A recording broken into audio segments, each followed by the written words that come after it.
સુરતમાં હથાળ પોલીસે ગાંજા સાથે આરોપીની ધરપકડ કરી અને ભરથાણાથી આરોપીને ઝડપી પાડ્યો। કરિયાણાની દુકાનની આડમાં ગાંજો વેચાણ કરતો હતો। આરોપી પાસેથી 460.9 ગ્રામ પ્રતિબંધિત ગાંજો જપ્ત કરવામાં આવ્યો હતો। છૂટકમાં નાની નાની પડીકો બનાવી ગ્રાહકોને વેચાણ કરતો હતો। સુરતના અલથાણ પોલીસે ગાંજા સાથે એક આરોપીની ધરપકડ કરી છે। ભરથાણાથી આરોપીને ઝડપી પાડ્યો છે। કરિયાણાની દુકાનની આડમાં ગાંજો વેચતો હતો અને આરોપી પાસેથી 460.9 ગ્રામ પ્રતિબંધિત ગાંજો જપ્ત કરવામાં આવ્યો છે। છૂટકમાં નાની નાની પડીકાઓ બનાવી ગ્રાહકોને વેચાણ કરતો પાંડેસરા બ્રિજ પાસેથી અજાણ્યા ઈસમ પાસેથી ગાંજાની ખરીદી કરી હોવાનું કબૂલાત કરી છે અને વધુ તપાસ અલથાણ પોલીસે હાથ ધરી છે।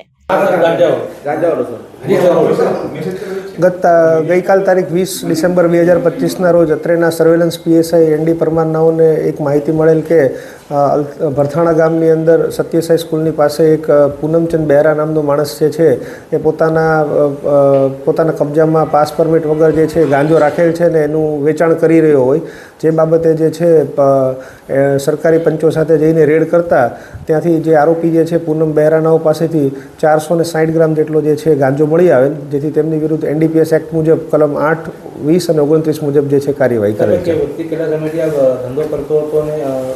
આ બાબતે એનું ઇન્ટ્રોગેશન કરતાં પ્રાથમિક દ્રષ્ટિએ એવું જણાવેલ છે કે ભાઈ જે મારા જેને હું ઓળખું છું એવા કસ્ટમરોને હું પોતે જે છે નાની નાની પેકેટ જે છે બનાવીને આપું છું અને આની અગાઉ પણ જે છે આરોપી વિરુદ્ધ અલથાણ પોલીસ સ્ટેશનમાં એક એનડીપીએસનો ગુનો નોંધાયેલ છે। આ ઉપરાંત ડુમસની અંદર પણ એક એનડીપીએસનો ગુનો નોંધાયેલ, જેમાં જે છે સપ્લાયર તરીકે આ વ્યક્તિનું નામ ખુલેલું છે।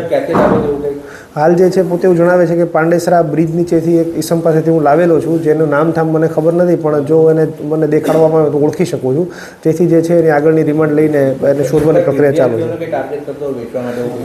હાલ જે છે એવું વિદ્યાર્થીઓને જ આપતો તો એવું કોઈ એને પોતે નિવેદનમાં નથી જણાવ્યું, પણ જેના સિલેક્ટેડ કસ્ટમર હોય કે જે એની પાસે લેવા આવતા હોય એ વ્યક્તિને ખરાઈ કરીને આપતા હોવાનું પોતે જે છે જણાવેલ છે હાલ સુધી।